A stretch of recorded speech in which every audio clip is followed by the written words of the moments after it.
हरिपुर नाम के शहर में पप्पू का ढाबा था जो बहुत ही मशहूर था। यह ढाबा इतना मशहूर था कि यहाँ पर आसपास के लोग खाना खाने आते थे। यहाँ पर एक बार लोग खाना खाने के बाद उसका स्वाद नहीं भूलते थे। अगर उस गांव में कोई भी आदमी कुछ काम आता तो उस ढाबे का खाना खाए बिना नहीं जाता। जितना वो ढाबा मशहूर हो रहा था उतना ही उसके मालिक का भी घमंड बढ़ रहा था। अगर उस ढाबे के अंदर कुछ खाना बच जाता तो उसे फेंक देते थे, लेकिन किसी गरीब को या जानवर को नहीं देते थे। मालिक कुछ खाने को दे दो, बहुत भूख लगी है, बहुत भूख लगी है बाबूजी, कुछ खाने को दे दो।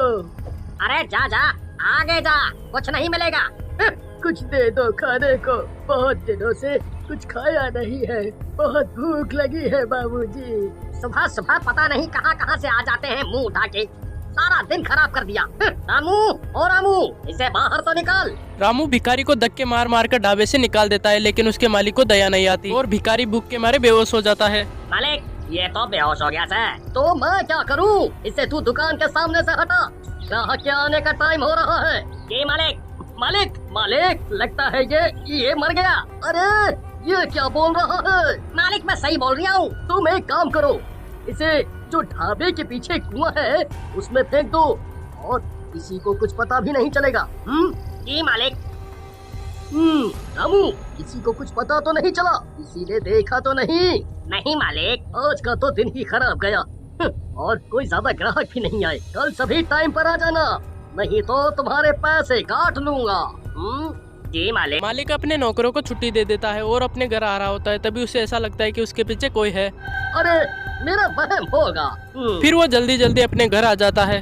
अरे भाग्यवान, जल्दी से खाना लगा दो, बड़े जोरों की भूख लगी है। जी अभी लाई। जैसे ही उसकी पत्नी खाना लेकर आती है, भिखारी भूत वहाँ पर आ जाता है और उसकी पत्नी के धक्का मार देता है और पूरा खाना बिखर जाता है।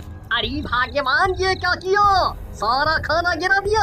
जी पता नहीं कैसे गिर गया, मुझे ऐसा लगा जैसे किसी ने मुझे धक्का दिया हो। आज का तो सारा दिन ही खराब गया। अगले दिन मालिक ढाबे पे चला जाता है और काउंटर पे बैठ जाता है। तभी एक ग्राहक आता है और खाने का ऑर्डर कर देता है। रामू जल्दी से खाना लेकर आओ। ये कैसा खाना है, इतना तीखा? क्या हुआ, खाना अच्छा नहीं है? ये कैसा खाना है? रामू ओ रामू, आज तुमने ये कैसा खाना बनाया है?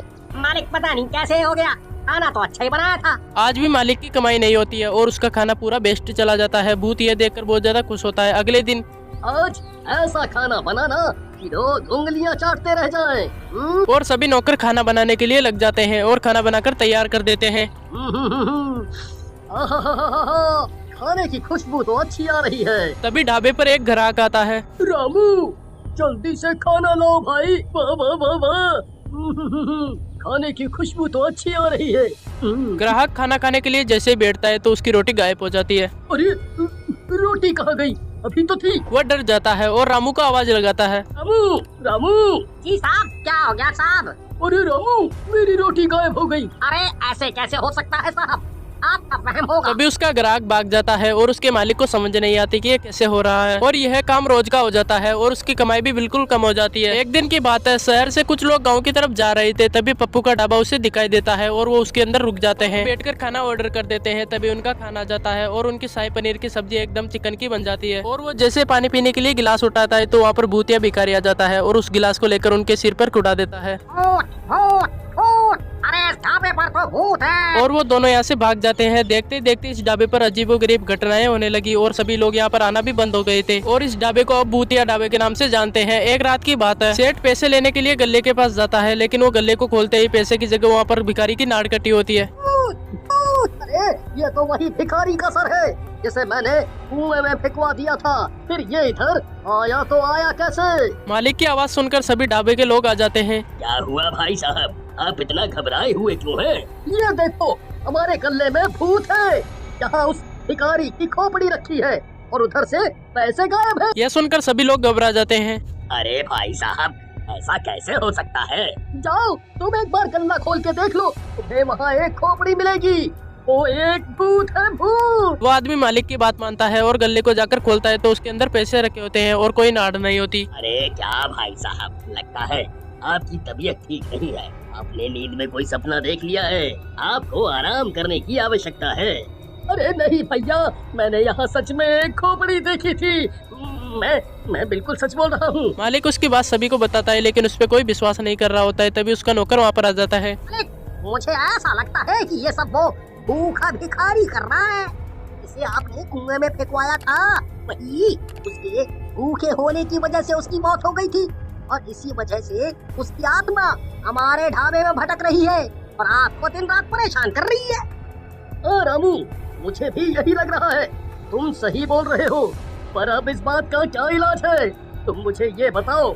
अगर ऐसा ही चलता रहा तो मैं एक दिन पागल हो जाऊंगा और मेरा ढाबा भी बंद हो जाएगा। आप चिंता ना करिए मालिक, मैं एक बाबा को जानता हूँ, मैं आपको उनके पास लेकर चलूंगा। उनके पास हमारी परेशानी का कोई ना कोई हल जरूर होगा, ऐसा मेरा उनके ऊपर विश्वास है। मैंने उनका काफी नाम भी सुना है, वो सबकी परेशानी दूर कर देते हैं। रामू और उसके मालिक अगले ही दिन एक बाबा के पास चले जाते हैं और उसे पूरी बात बता देते हैं। ये तुमने क्या किया? तुमने एक भूखे भिखारी की जान ले ली। उसकी आत्मा भूख की वजह से ही तुम्हारे ढाबे में भटक रही है और तुम्हें परेशान कर रही है। बाबा जी, हमारी मदद करो, हमसे गलती हो गई, हम कभी नहीं करेंगे आगे से ऐसा। हमें माफ कर दो, माफ कर दो बाबा। बाबा अपनी शक्ति से भिखारी की आत्मा को बुलाते हैं। मुझे किसी ने परेशान किया तो मैं सबको मार डालूंगा। मुझे माफ कर दो, मुझे माफ कर दो, मुझसे गलती हो गई। मैं आगे से कभी किसी भी भिखारी को भूखा नहीं जाने दूंगा। मालिक भिखारी से माफी मांगता है और बाबा गंगा जल लेके उसे मुक्त कर देते हैं और उसे गरीबों को खाना खिलाने के लिए बोलते हैं।